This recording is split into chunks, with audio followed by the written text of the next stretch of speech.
Hey, are you doing this manually in Fusion? Just stop. Let's talk about how to save time with patterns and how you can avoid copying and pasting features manually, how to make your life easier by using the rectangular pattern in Fusion, and how to do it correctly. So in Fusion, you have the ability to save some time with what's called a pattern. And what this is going to let you do is create multiple instances of the same thing without having to copy and paste, as well as having a feature in the timeline that's fully editable. So in this case, if we wanted to increase the instance counts, we can do that really easily right in the dialog and have it solve and have it solve. So the first thing we want to do is we're going to create a new feature. I'd like to do a cutout, and I could do a hole. I just did a video on creating holes in Fusion, so check that out if you haven't yet. But I'm going to do it kind of the regular old school method, which is sketching a circle and giving it a dimension, and then maybe dimensioning where it sits on the part. What I want to do is now cut this out. So I'll hit E for extrude, and then I'm going to cut this out, and I make sure that it cuts all the way in the dialog on the right. Now we're going to pattern. I'll come up and click this rectangular pattern right here, or I'll hit create and come down to pattern, find rectangular pattern. And what we want to do is go over to the dialog on the right and fill out a few of these different options. You'll notice that you can toggle between the other pattern types. I'm going to do a different video for those. But for today, we're doing this linear or rectangular pattern. Next, we need to choose the right type of thing that we're patterning, the object type. We're going to choose feature. Let me explain that in just a minute. But the object that we're going to choose is this extruded cut that's in the timeline right here. If I choose that from the timeline or from the browser, in the model, then it's now going to start patterning that. Because it was a cut, it wants to make more cuts, but it needs to know what direction. And so we're going to choose the axis, and you'll notice this dialog wakes up. There's an arrow to the right, an arrow going up. I like to drag these. It starts placing the solution. I'm going to drag the arrow up, and it starts bringing in some more instances of holes going up and to the right. Down below, we have axis 1, which you probably noticed was this axis along the XY or left, right. And we're also going up and down for axis 2 or along the Y axis. Now, if I drag this out, what's going to happen? You'll notice that it's not actually increasing the instances. It's simply increasing the distance between them. And if I look at the top view, I haven't done an awesome job getting it all lined up. That's a little better. Great. But there is one that's going right down through this hole, so that cut's not going to do anything. If we click OK, I'm going to choose Optimized. I'll explain that in a second. Very important. It solves, everything looks great, and it's just ignoring the fact that that hole in the center that didn't cut anything is not really going to hurt anything. Great, so we've done a linear pattern. Yay, we're done, we did it. All right, so let's talk about some of the gotchas with this feature. So I definitely get a lot of questions about what is this extent thing and what is spacing. So think about how you'd like to fill up this plate with holes. When I look at the original sketch, it's 500 by 350. What I would probably say is I want holes to cover the 500 range and the 350 range. And if I do that, if I say that it's going to cover a distance of 500, it's going to go all the way to the side here to the edge. It's actually from this starting point or where this hole starts, and it's bringing it over 500. So I probably ought to subtract the distance. Okay, so 400 to the right and going up is what, roughly? Okay, so that's 275 all the way up. If I were to start filling up these instances, what's going to happen? It's going to start filling these in. It's not going to put them on top of each other just yet. It starts filling this in. And so if you ask me, how many can I get horizontally before they start touching? This is a great way to do that. So you can see that I'm up to 8. They're basically touching. And you might ask, what does that 9 include? Is that the total number of these, or is it just all the new ones? The way Fusion calculates it, it does include the original in the count. So if I put in 1, it's not adding 1, it includes the first one. Yep, that's how SolidWorks does it too. It's just how they solve it. All right, so there's 9 going to the right, and then we have 3 going up. If I wanted to fill it up going vertically, you can do the same thing. Now, this is extents. What if you said, yeah, I don't really care about the total length. What I really care about is I'd like to have holes every 20 millimeters. Okay, then come over and choose center or spacing.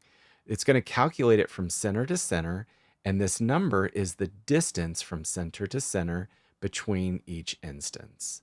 So every 50, I want an instance, and I keep clicking the quantity to fill this in.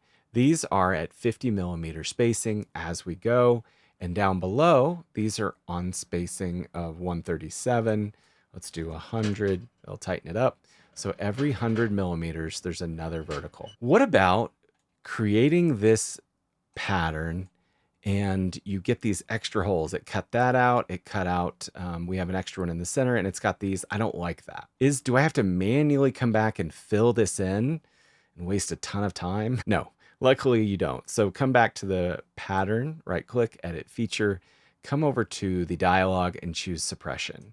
Suppression lets you come in and choose the ones that you don't want to have patterned.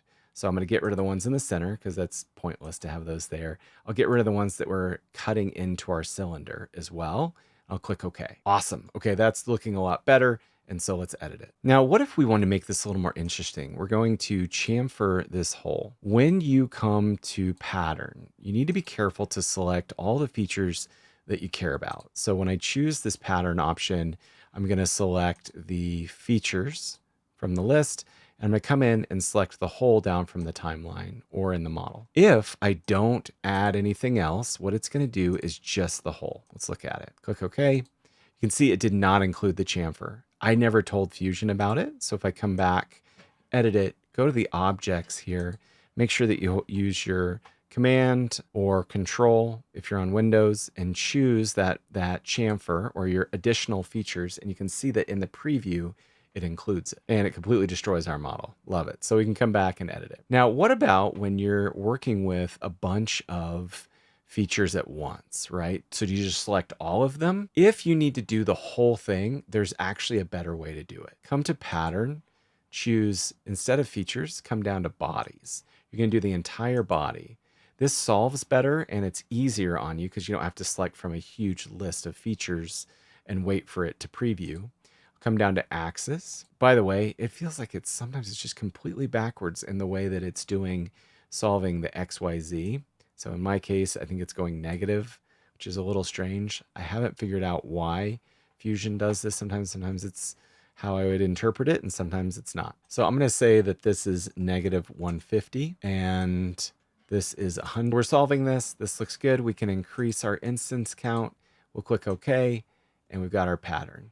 By the way, if you'd like to have all of this combine into one, you can. You simply choose the combine command and then choose all of the bodies over on the left-hand side in the browser. Click OK, it'll merge them into one for you. Let's say that you want to pattern some components. You can do that with the rectangular pattern. I'll come over and choose pattern, and this time instead of bodies, I'm going to do the components, and I'll choose all of them. And then choose an axis or an edge or one of your reference axes. Bring it over or drag it and get your spacing how you'd like it to be. Click OK to solve. And now I have all of these new components. And what's cool is this is editable, right? You can right click on it. You can suppress it.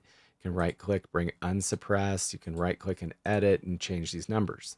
But what's great for now with these components is I can now do an arrange if I wanted to send these little wood pieces to my CNC. So I'll do arrange and select all of these components over from the browser. Got them.